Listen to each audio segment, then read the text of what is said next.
పిల్లల్లో ఏందంటే ఎక్కువ మందిలో చెవి నొప్పి రావటం, చెవిలో చీమి రావటం, చెవిలో దురద లాంటిది రావటం, ఎక్కువ మందిలో ఏందంటే మనకు ముక్కులో జలుబు వచ్చినప్పుడు ఈ ముక్కు ఇన్ఫెక్షన్ అనేది చెవిలో పోయి చెవిలో నొప్పి వస్తూ ఉంటుందండి. దీన్ని ఆటైటిస్ మీడియా అంటాం. ఎవరికైతే పిల్లల్లో జలుబు చేస్తుందో వాళ్ళల్లో ఏమవుతుందంటే ముక్కు నుంచి ఈస్టేషన్ ట్యూబ్ ద్వారా చెవిలోకి ఇన్ఫెక్షన్ పోయిద్ది. పిల్లల్లో ఈ ఈస్టేషన్ ట్యూబ్ అనేది లెంత్ తక్కువ ఉండటము, అలానే హార్జాంటల్గా ఉండటం, అంటే ఎత్తుగా లేకుండా హార్జాంటల్గా ఉండటం వలన వాళ్ళల్లో ఈ చెవిలో ఇన్ఫెక్షన్ వచ్చేసి చెవి నొప్పి, చెవిలో చీము రావటం జరుగుతుందన్నమాట. అలాగే కొంతమంది పిల్లల్లో ఏంటంటే బయట చెవిలో గుబిలి ఎక్యుములేట్ అయినా కూడా చెవిలో నొప్పి వస్తూ ఉంటుందన్నమాట. ఇది వ్యాక్స్ అనేది పిల్లల్లో ఒక ఇంపార్టెంట్ రీజన్ అన్నమాట. ఎవరైనా పిల్లలు చెవిని పట్టుకున్నా ఏడుస్తుంటే మనం వాళ్ళలో చెవిలో గుబిలి ఉందేమో చెక్ చేసుకోవాలన్నమాట. సో సాధారణంగా ఏంటంటే పిల్లల్లో ఈ చెవిలో గుబిలి నుంచి కానీ లేదా కోల్డ్ నుంచి వచ్చిన ఇన్ఫెక్షన్ నుంచి కానీ ఈ పిల్లల్లో ఈ ప్రాబ్లమ్స్ వస్తుంటాయి అన్నమాట. ఓల్డెన్ డేస్లో ఏంటంటే గ్రాండ్ పేరెంట్స్ సాధారణంగా ఏంటంటే వీళ్ళు చెప్పేది ఎక్కువ మంది పిల్లల్లో గుబిలి నుంచి వస్తుందని. అప్పట్లో మనకి జలుబు తక్కువ ఉండేది, జలుబు కూడా యూజువల్గా మనకి ప్రికాషన్స్ తీసుకొని కొంచెం రెస్ట్ తీసుకుంటే తగ్గిపోయేదన్నమాట. సో సాధారణంగా ఓల్డెన్ డేస్లో ఏంటంటే పిల్లల్లో చెవులో నొప్పి వచ్చిందంటే గుబిలి ఉందని అర్థం అన్నమాట, లేదా చెవులో ఇన్ఫెక్షన్ వచ్చిందని అర్థం. వాళ్ళు అప్పట్లో ఏం చేసేవాళ్ళు అంటే వేడి చేసిన నూనెని చెవులో వేసేవాళ్ళు. ఆ వేడి చేసిన నూనె కానీ ఏదైనా వేడి పదార్థాలు చెవులో వేసినట్లయితే నొప్పున్న చెవుల్లో అది చాలా డేంజర్ అండి. ఎందుకంటే మనకి చెవులో నొప్పి వచ్చిందంటేనే చెవులో ఇన్ఫ్లమేషన్ ఉందని అర్థం. అంటే ఆ చెవులో స్కిన్ మీద ఇన్ఫెక్షన్ ఉందని గుబిల్తో పాటు మనం వేడి నూనె వేసినట్లయితే అక్కడ చీముగడ్డలు వచ్చి ఒక్కోసారి సివియర్ ఆటైటిస్ ఎక్స్టర్నా కూడా వచ్చే అవకాశం ఉంటుందన్నమాట. సో పిల్లల్లో ఎవరికైనా చెవులో నొప్పి వస్తున్నా, చెవులో చీము కారుతున్నా, వినికిడి తగ్గినట్టున్నా కూడా ఎట్టి పరిస్థితిలోనూ వేడివేడి నూనె కానీ ఎలాంటి చెవులో ఆయిల్ పదార్థాలు ఎట్టి పరిస్థితిలోనూ వేయొద్దన్నమాట. ఇమీడియట్గా డాక్టర్ గారికి చూపించాలి. సాధారణంగా మనకు చెవులో నొప్పి రావడానికి కారణాలు ఏంటంటే బయట చెవులో వ్యాక్స్ ఉంటాం. ఈ వ్యాక్స్ ఉన్నప్పుడు ఏంటంటే మనం సేఫ్గా ఈ వ్యాక్స్ డిజాల్వింగ్ డ్రాప్స్ అని వచ్చినాయండి. ఇవి కనుక మనం ఒక 2-3 రోజులు కనుక ఈ వ్యాక్స్ డిజాల్వింగ్ డ్రాప్స్ వేసి ఆ తర్వాత వ్యాక్సిన్ తీసేయాలి. చాలామంది పేరెంట్స్కి ఏంటంటే వ్యాక్స్ డ్రాప్స్ వేసాం కదా, పిల్లలకి నొప్పి తగ్గింది కదా అనుకుంటారు. మళ్ళీ మనం ఒక రోజు 2 రోజులు ఆ డ్రాప్స్ ఆపేసామంటే ఆ వ్యాక్స్ అనేది గడ్డగట్టి మళ్ళీ హార్డ్గా అయ్యి మళ్ళీ నొప్పి వస్తుంది అనమాట. సో ఎప్పుడైనా కూడా చెవిలో గుబులు ఉంటే ముందు మనం మెత్తబెట్టడానికి డ్రాప్స్ వేసుకొని ఆ తర్వాత డాక్టర్ దగ్గర ఆ చెవిని శుభ్రం చేయించుకోవాలి. మెయిన్గా ఇప్పుడు ఏంటంటే సేఫెస్ట్ ప్రొసీజర్ మనం చెవిని మైక్రోస్కోప్ ద్వారా క్లీన్ చేసుకోవటం మంచిదన్నమాట. ఎందుకంటే మైక్రోస్కోప్లో మనకి ఎగ్జాక్ట్గా ఎక్కడ వ్యాక్స్ ఉంది, ఎంత ఉంది అనేది జాగ్రత్తగా తీసుకోవచ్చు. తీసేటప్పుడు మనం చుట్టుపక్కల ఉన్న స్కిన్కి కూడా డ్యామేజ్ జరగకుండా చూసుకోవచ్చు అనమాట. ఎప్పుడూ కూడా చెవిని వాటర్తో, అంటే ఇంతకుముందు వాటర్ పెట్టి ఫ్లడ్ చేసేవాళ్ళు, అది ఎట్టి పరిస్థితుల్లోనూ మంచిది కాదు. ఒకటేందంటే ఈ వాటర్తో ఫ్లడ్ చేస్తే అక్కడ ఉన్న ఇన్ఫెక్షన్ పెంచుతుంది. రెండోది గుబిలి ఏదన్నా ఉన్నట్లయితే దాన్ని ఇంకా లోపల పుష్ చేస్తుంది. ఒక్కోసారి చెవి గూబు కనుక పల్స్గా ఉన్నట్లయితే దానికి రంధ్రం కూడా క్రియేట్ చేసే అవకాశం ఉంటుందన్నమాట. అలానే ఆల్రెడీ ఎవరికన్నా చెవిలో చీము వచ్చి చెవి గూబుకి రంధ్రం ఉన్నట్టయితే ఈ ఫోర్స్ఫుల్గా మనం వాటర్ ఫ్లడ్ చేసినట్లయితే వినికిడి కూడా తగ్గే అవకాశం ఉంటుంది. ఆ రంధ్రం ద్వారా వాటర్ లోపలికి వెళ్ళి ఫర్దర్ ఇన్ఫెక్షన్ క్రియేట్ చేయటం కానీ, ఒక్కోసారి ఫోర్సిబుల్ వాటర్ లోపల ఉన్న ఆస్కిల్స్ని డిస్టర్బ్ చేయటం కానీ చేసి వినికిడి పూర్తిగా తగ్గించే అవకాశం ఉంటుందన్నమాట. సో ఎవరికైనా పిల్లల్లో కనుక చెవిలో నొప్పి వస్తున్నా, చెవిలో చీము వస్తున్నా, అలానే వినికిడి తగ్గినట్టున్నా ఫస్ట్ చెవిని ముక్కుని ఎగ్జామినేషన్ చేయించుకోవటం మంచిది. ఎక్కువ మంది పిల్లల్లో జలుబు నుంచి కనుక వచ్చినట్లయితే వాళ్ళలో మనం జలుబు ట్రీట్మెంట్ ఇచ్చి సాధారణంగా వీళ్ళలో ఎడినాయిడ్ హైపర్ట్రోఫీ ఉంటుంది. ఎడినాయిడ్ కనుక సర్జరీ చేసినట్లయితే వాళ్ళలో మళ్ళీ చెవి నొప్పి రావటం కానీ చెవిలో రికరెంట్ ఇన్ఫెక్షన్స్ కానీ రాకుండా ఉంటాయి. వీలైనంతటికి వాళ్ళ ప్రాబ్లం తగ్గిపోయిద్ది. అలానే వాళ్ళలో వినికిడి తగ్గినట్లయితే ఆ వినికిడి కూడా నార్మల్ స్టేజ్కి వెళ్ళిద్ది అనమాట. బయట చెవిలో కనుక వ్యాక్స్ ఉన్నట్లయితే అది మనం చెవిలో ఒక 3-4 రోజులు డ్రాప్స్ వాడి ఆ వ్యాక్సిన్ క్లీన్ చేసినట్లయితే వాళ్ళకి పూర్తిగా నయమైద్ది. చాలామంది అడుగుతారు వ్యాక్స్ అసలు రాకుండా మనం ఏమన్నా చెయ్యొచ్చా అని. అసలు రాకుండా మనం ఏం చేయలేమండి. ఎందుకంటే వ్యాక్స్ ఫార్మేషన్ అనేది నార్మల్ ఫినామినా. చాలామంది అంటారు చింతపండు తింటే ఏమన్నా ఎక్కువ అయిద్దా, అలాంటి పదార్థాలు ఏమైనా ఉన్నాయా వ్యాక్సిన్ పెంచేయని. అలాంటిది ఏం లేదు. చింతపండు కానీ మనం వేరే పదార్థాలు తిన్నా వ్యాక్స్ ఎక్కువ ఫామ్ అవటం కానీ ఎక్యుములేట్ కానీ ఉండదు. కొంతమందికి ఏంటంటే ఆ స్కిన్ కెనాల్లో ఆ వ్యాక్స్ కొద్దిగా ఎక్కువ ఫామ్ కావటం వల్ల ఒక్కోసారి ఎక్యుములేట్ అవుతుంటుంది. అది కనుక మనం చేయించుకుంటే సరిపోయిద్ది. ఇది ఎవరికో ఒకరికి ప్రాబ్లం ఉంటుందన్నమాట. అలానే చెవిలో కనుక ఇన్ఫెక్షన్స్ ఉన్నట్లయితే దాన్ని మనం ట్రీట్మెంట్ తీసుకోవాలి. చెవిగోపుకి ఏదైనా రంధ్రం పడినట్లయితే ఆ రంధ్రాన్ని మనం సింపుల్గా టెంపనోప్లాస్టీ విధానం ద్వారా ఆపరేషన్ చేసి దాన్ని నయం చేసినట్లయితే వాళ్ళకి ఫర్దర్ చీము రాకుండా ఉంటుందన్నమాట. మెయిన్గా ఏంటంటే ఇక్కడ నేను చెప్పేది, చెవిలో ఎప్పుడు కూడా వేడివేడి పదార్థాలు వేయొద్దు. దానివల్ల చాలా నష్టం జరిగింది. ఇన్ఫెక్షన్స్ ఎక్కువ అయ్యే అవకాశం ఉంటుంది. స్కిన్ పర్మనెంట్గా డ్యామేజ్ అయ్యే అవకాశం ఉంటుంది. అలానే ఒక్కోసారి చెవిగోపుకి రంధ్రాలు ఉన్నట్లయితే వినికిడి కూడా తగ్గే అవకాశం ఉంటుంది. గొంతులో వాపు ఉందంటున్నారు, తినటం ఇబ్బందిగా ఉందంటున్నారు, గొంతులో నొప్పి కూడా ఉందంటున్నారు. సాధారణంగా మీరు చెప్పింది దాన్ని బట్టి టాన్సిలర్ ఎన్లార్జ్మెంట్ అంటామండి.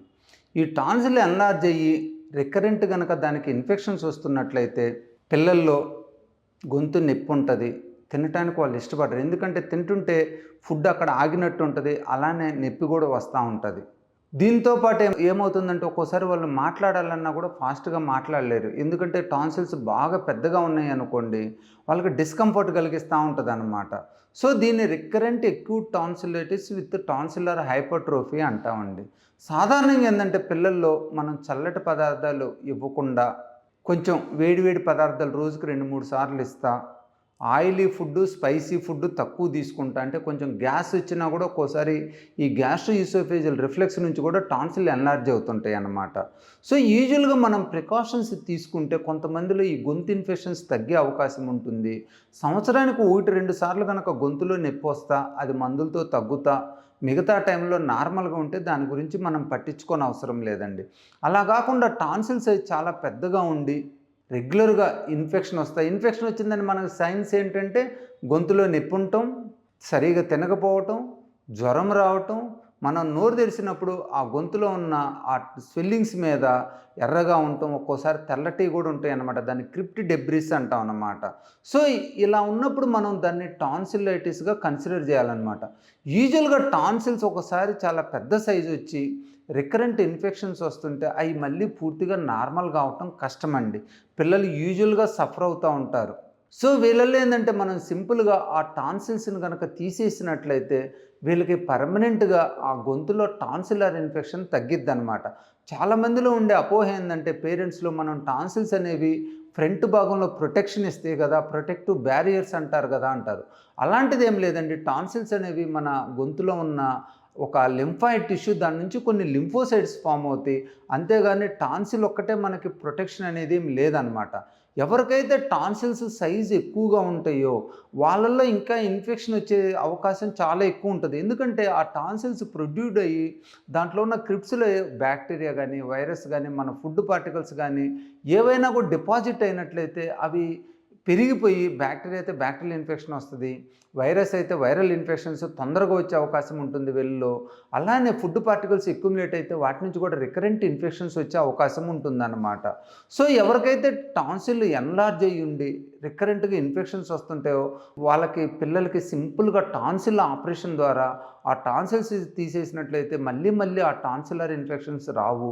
ఎందుకంటే అక్కడ టాన్సిల్సే ఉండవు కాబట్టి. చాలామంది పేరెంట్స్ అడుగుతారు, ఏమండి టాన్సిల్స్ తీసేసినా మళ్ళీ ఇన్ఫెక్షన్ వచ్చే అవకాశం ఉంటుందని. యూజువల్గా అలాంటిది ఏమి ఉండదు. కానీ గొంతు ఇన్ఫెక్షన్స్ అప్పుడప్పుడు రావచ్చు, రెగ్యులర్గా అందరికీ వచ్చినట్లే. అంతేగాని సివియర్గా టాన్సిలర్ ఇన్ఫెక్షన్, సివియర్ ఫెరింజియల్ ఇన్ఫెక్షన్స్ యూజువల్గా వచ్చే అవకాశం ఉండదు. టాన్సిల్ ఇన్ఫెక్షన్ అయితే అసలు రాదన్నమాట.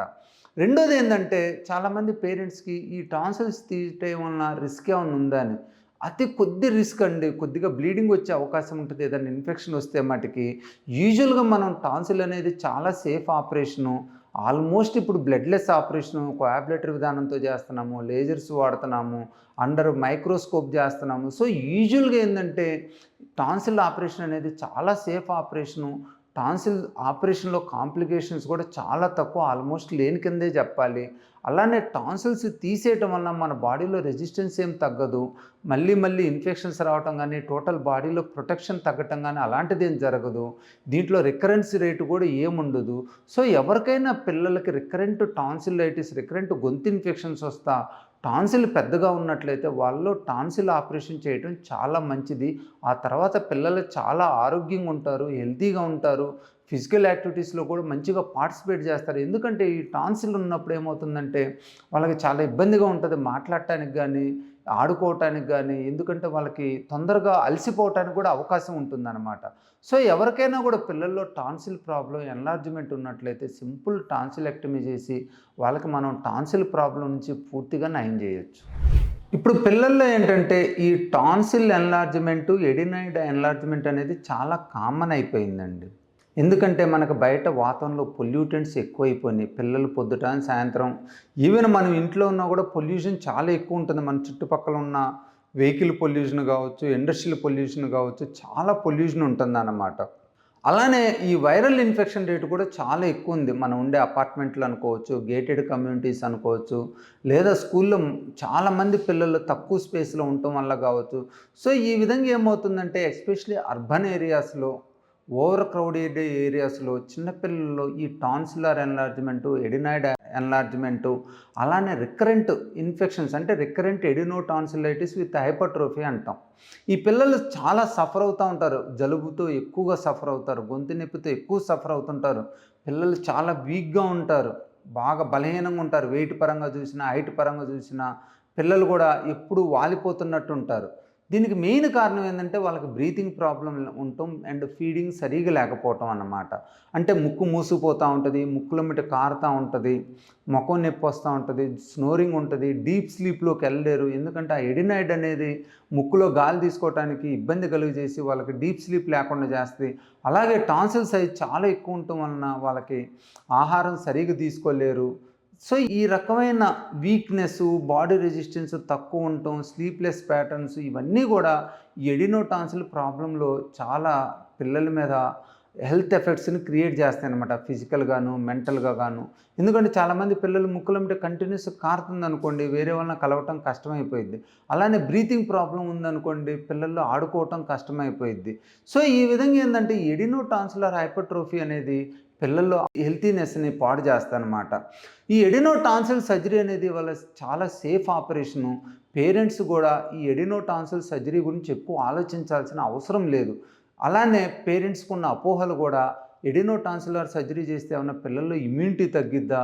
ఏమన్నా కాంప్లికేషన్స్ ఉంటాయా? మళ్ళీ మళ్ళీ వస్తదా అనేది ఈ అపోహ అన్నమాట. కానీ ఇవాళ మనం సర్జరీ చేయకుండా పిల్లల్ని హెల్తీగా ఉంచలేకపోతున్నాం.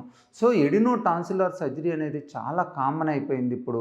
చేయాల్సిన అవసరం కూడా పడుతుంది. చేయాల్సొస్తే కూడా అడ్వాన్స్డ్ ఎక్విప్‌మెంట్ తోటి, ఎండోస్కోపీ గైడెన్స్ తోటి, కోయాబులేటరు, లేజర్సు, అదర్ అడ్వాన్స్డ్ ఎక్విప్‌మెంట్ వాడి వాటిని మనం తీయగలుగుతున్నాము.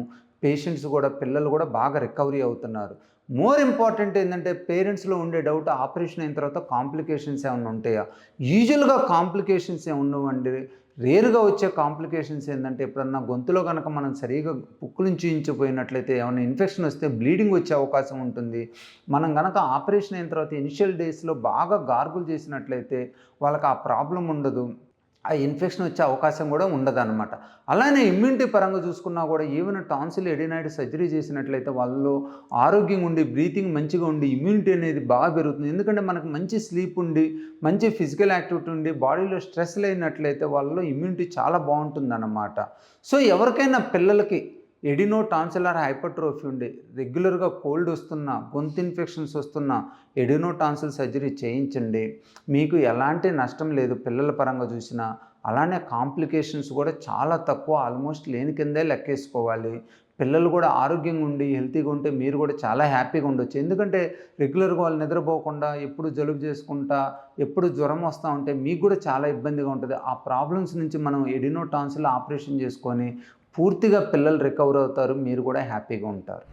చిన్న పిల్లల్లో, పెద్దల్లో గానీ వినికిడి సమస్యలనేవి సాధారణంగా బయట చెవి, మధ్య చెవి, లోపల చెవిలో ఉన్న ప్రాబ్లమ్స్ నుంచి రావచ్చు. పుట్టుకతో వచ్చేవి ఎక్కువ ఏందంటే మనకి నర్వ్ లాస్‌లు. తక్కువ మందిలో బయట చెవిలో గానీ, మధ్య చెవిలో గానీ అనటామికల్ అబ్నార్మల్ అంటే కొంతమంది చూస్తే ఇదంతా చిన్నగా ఉంటది, మూసుకుపోయినట్టు ఉంటది. అలాంటోళ్ళలో కండక్టివ్ లాస్ ఉండొచ్చు.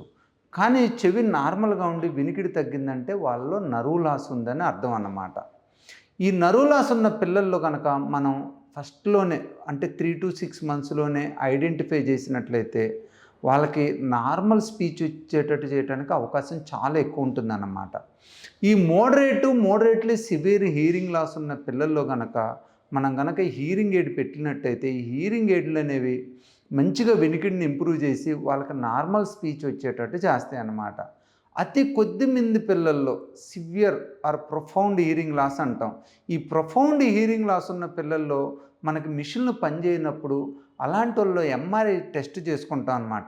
ఎంఆర్ఐ టెస్ట్‌లో గనక కాక్లియా బాగుంది, లోపల నరువు కూడా బాగుందంటే కాక్లియర్ ఇంప్లాంట్ సర్జరీ చేస్తాం.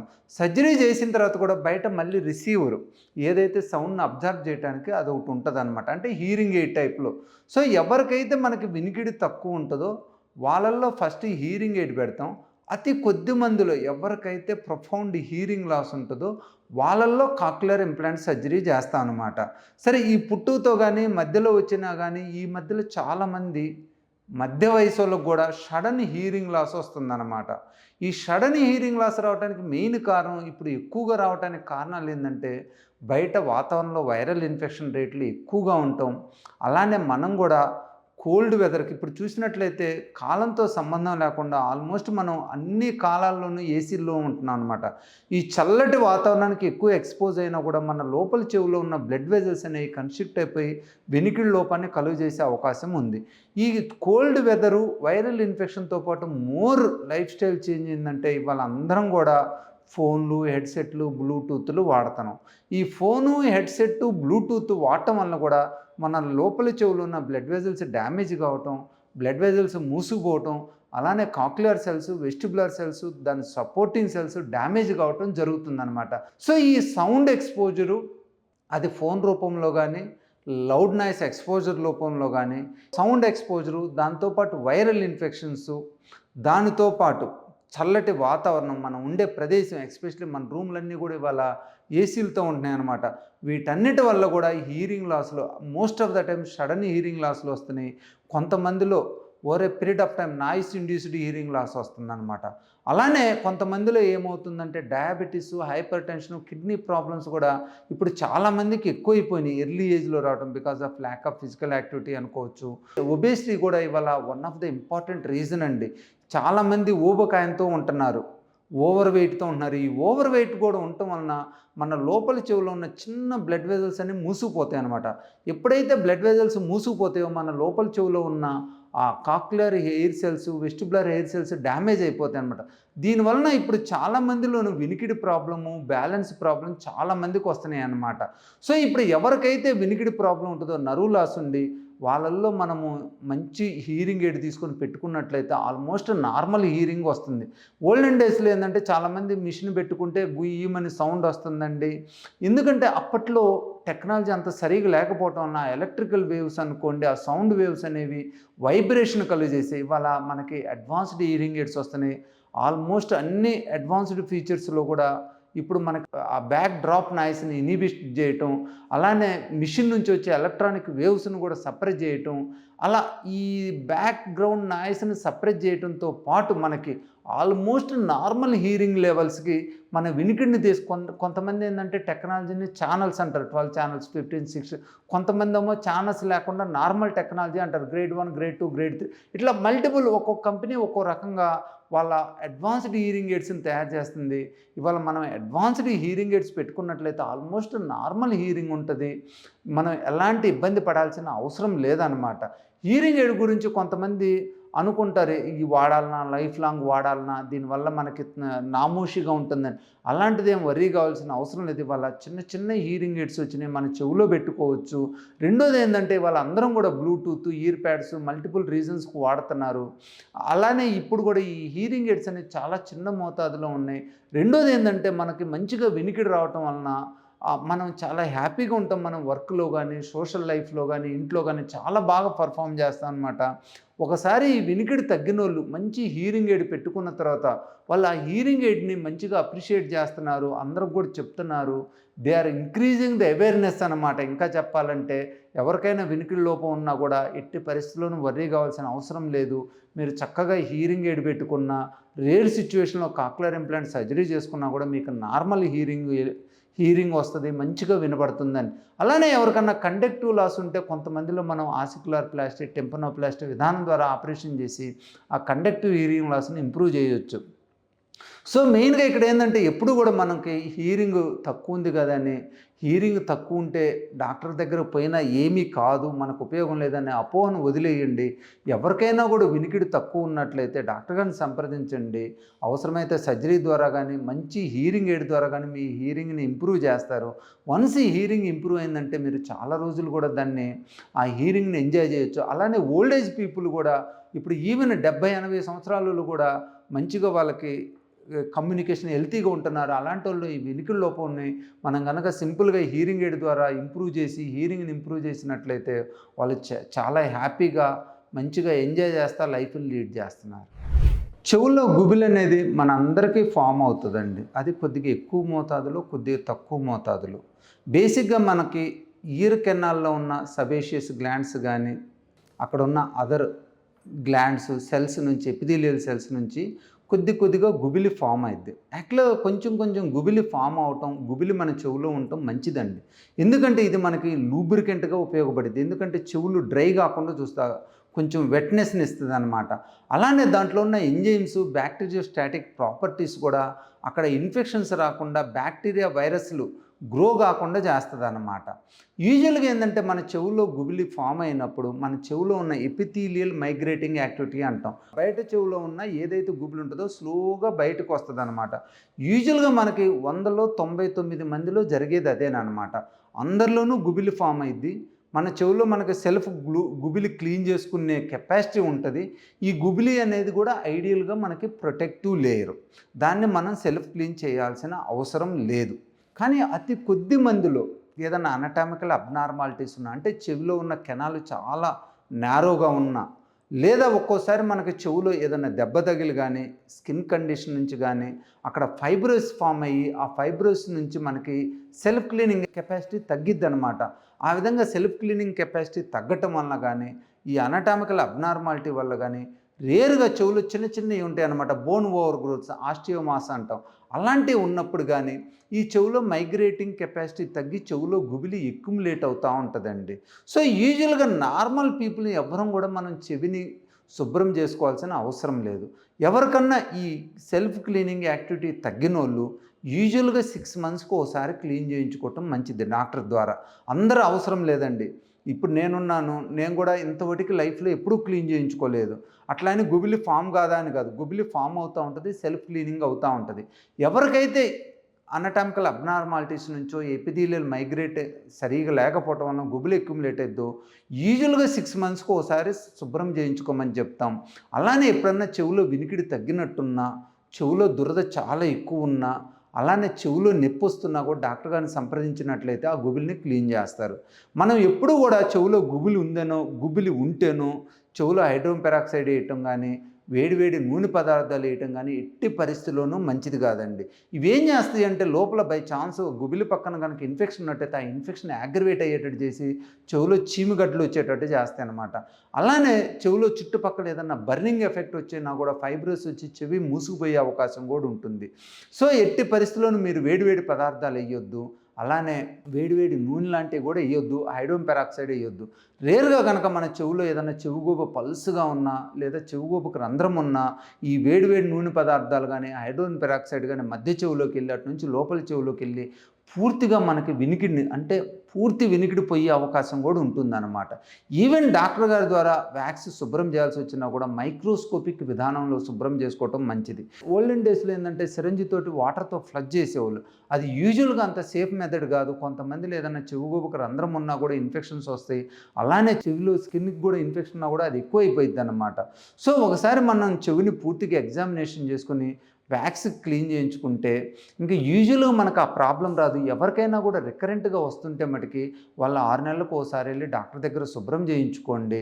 ఎట్టి పరిస్థితుల్లో మీరు హైడ్రోజన్ పెరాక్సైడ్ కానీ, వేడి నీళ్ళు కానీ, వేడి నూనె పదార్థాలు కానీ చెవిలో వేయొద్దు. అలానే సెల్ఫ్ క్లీనింగ్ కూడా చేసుకోవద్దు. ఎందుకంటే మనం పిన్నీసులు, పుల్లలు కనుక ఏమైనా పెట్టినట్లయితే ఆ గుబిల్ని మనం ఇండైరెక్ట్గా పుష్ చేస్తాం లోపలికి. దాంతోపాటు చుట్టుపక్కల ఉన్న స్కిన్ను కూడా మనం డ్యామేజ్ చేసి ఇన్ఫెక్షన్ తీసుకొచ్చే అవకాశాన్ని కూడా కలిగిస్తాము. పర్మనెంట్‌గా కూడా స్కిన్ డ్యామేజ్ అయితే ఇంకా పర్మనెంట్‌గా మనకి వ్యాక్స్ ఫామ్ అయ్యే అవకాశం కూడా ఉంటుందన్నమాట. సో, మీరు ఎట్టి పరిస్థితిలోనూ గుబులు రెగ్యులర్‌గా ఫామ్ అవుతుంటే మీరు వర్రీ కావాల్సిన అవసరం లేదు.